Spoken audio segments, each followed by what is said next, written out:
Hai guys, kembali lagi dengan Joseph dari Vivo Indonesia. Kali ini kita akan melakukan review sebuah smartphone dari Vivo, yaitu adalah Vivo V25e.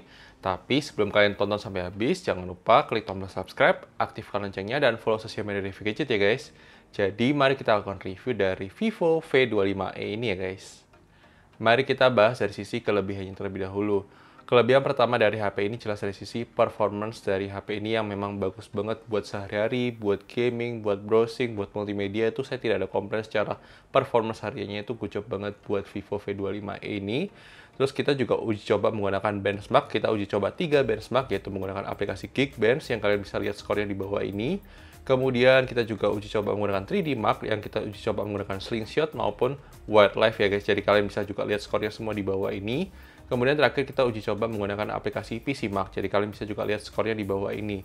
Selain itu, kita juga uji coba bermain game di HP ini. Ada 5 game yang kita uji coba, yaitu game pertama adalah game Mobile Legends, di mana game Mobile Legends kalian bisa lihat untuk settingnya, kemudian kita lihat juga level playable-nya, kemudian durasinya, dan baterainya berkurang berapa persen selama kita uji coba permainan itu. Jadi kalian semua bisa lihat di bawah ini. Kemudian game berikutnya yang kita uji coba dari HP ini adalah game PUBG New State. Untuk gyro sangat-sangatlah aman. Kemudian untuk settingnya, level playable-nya, kemudian juga untuk durasinya, kemudian baterainya berkurang berapa persen, kalian bisa lihat di bawah ini. Kemudian game berikutnya adalah game Apex Legends yang kalian bisa lihat juga di bawah ini untuk settingnya seperti apa, level playable-nya seperti apa, durasi permainannya seperti apa, baterainya berkurang berapa persen, kalian bisa lihat semua di bawah ini.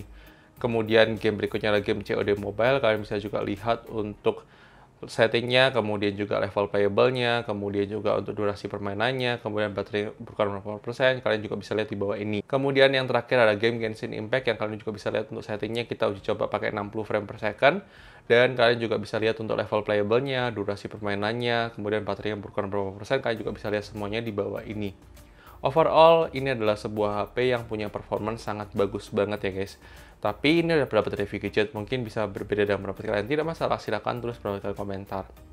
Kemudian, kelebihan selanjutnya dari sisi kamera dari HP Vivo V25e ini, dimana kualitas kamera HP ini tuh sudah sangat bagus banget ya guys di kelas harganya. Apalagi dia juga sudah dilengkapi oleh OIS untuk kamera belakang utamanya, dan dia juga dilengkapi dengan software ACE. Jadi OIS plus ACE itu sangat-sangatlah stabil banget. Kalian bisa lihat untuk sampel foto maupun videonya setelah ini, supaya kalian mendapatkan gambaran utuh. Cuma memang yang sedikit catatan buat kalian ketika kalian beli HP Vivo V25 ini, kalian tidak bisa merekam 1080p 60 frame per second, maupun juga kalian tidak bisa merekam dengan resolusi yang lebih besar daripada 1080p. Agak disayangkan banget, padahal MediaTek G99 itu bisa banget merekam ke 2K, dan ya itu agak disayangkan aja. Kemudian kalian bisa lihat untuk sampel foto maupun videonya setelah ini ya guys. Oke guys, ini dia adalah uji coba kamera depan dari Vivo V25e kalau kita gunakan buat vlogging. Kalau kalian lihat secara dynamic range, secara langitnya separasinya bagus banget. Dan secara tone warna juga oke, menurut kita termasuk oke. Dan ini sebenarnya dia ada fitur ACE-nya, cuma kita nggak aktifkan aja. Jadi supaya kalian bisa lihat seperti apa untuk videonya. Silahkan tulis bawah komentar mengenai kualitas kamera depan dari Vivo V25e ini ya guys. Oke, ini kita uji coba untuk kamera depannya, kita aktifkan ACE-nya. Kurang lebih seperti ini untuk kualitas gambarnya. Kalau kalian lihat, kalau saya lihat dari preview ini agak patah-patah dikit, saya nggak tahu ya apakah hasilnya akan patah-patah atau tidak. Kita lihat nanti untuk kualitasnya. Silahkan terus berikan komentar mengenai kualitas penstabilan dari kamera depan Vivo V25e ini ya guys.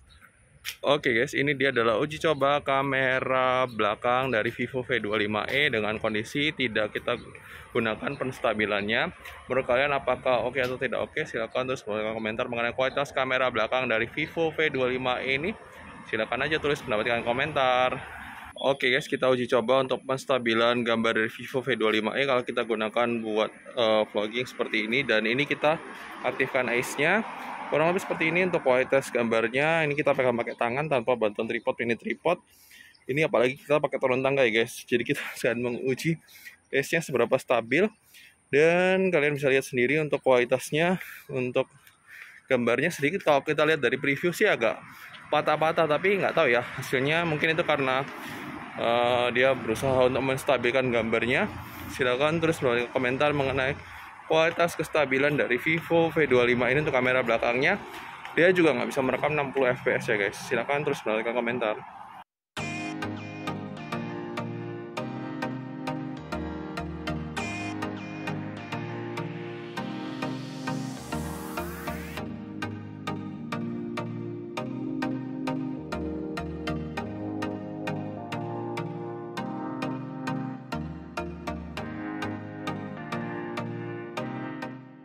Kemudian HP ini juga punya kelebihan dari sisi layar dari smartphone ini, di mana layar dari smartphone ini tuh punya layar AMOLED Full HD Plus 90 Hz yang sangat bagus banget buat dipakai outdoor, dipakai buat sehari-hari, dipakai buat nonton, dipakai buat gaming, itu oke banget secara layar.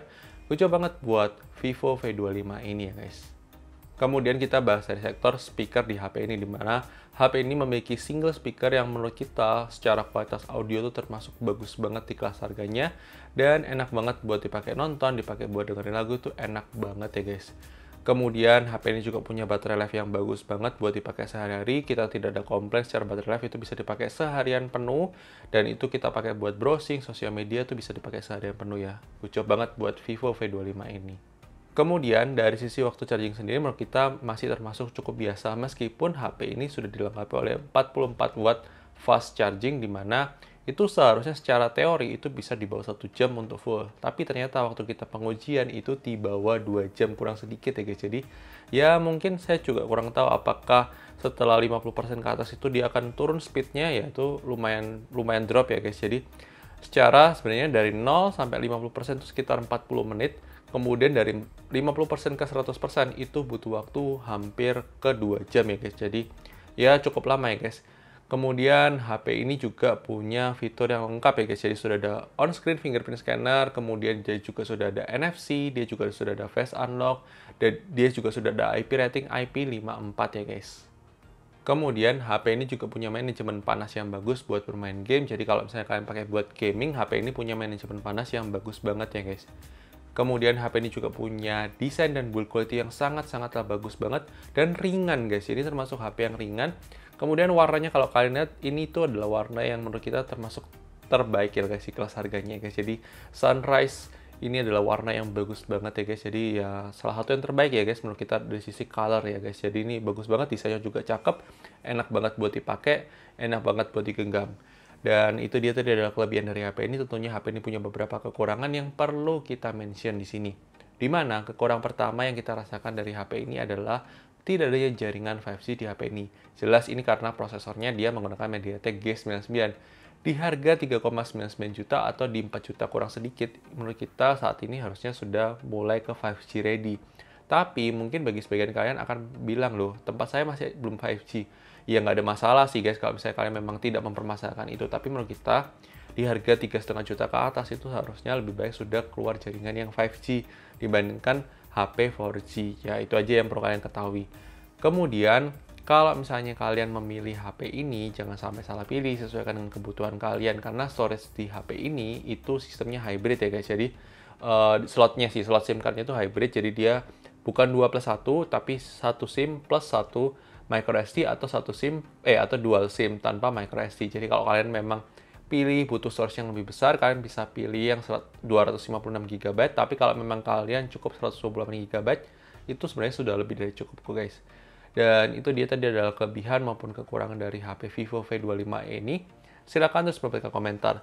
Kalau menurut review sendiri, overall dari segala kelebihan maupun kekurangannya, kita bisa menyimpulkan bahwa ini adalah HP yang worth it banget buat kalian beli di kelas harganya. Menurut kita meskipun belum ada jaringan 5G itu masih oke, masih acceptable. Kemudian masalah slot hybrid itu juga masih acceptable. Dan menurut kita ini adalah HP yang worth it lah guys untuk dipakai sehari-hari, dipakai buat browsing, dipakai buat nonton, dipakai buat foto, video, termasuk oke dan bagus banget di kelas harganya. Dan itu dia video review kita mengenai Vivo V25 ini. Mungkin bisa berbeda dengan pendapat kalian, tidak masalah. Silahkan terus menambahkan komentar. Dan jangan lupa like video ini kalau kalian suka, dislike aja kalau nggak suka, dan sampai ketemu di video selanjutnya guys. Oke guys, bye-bye.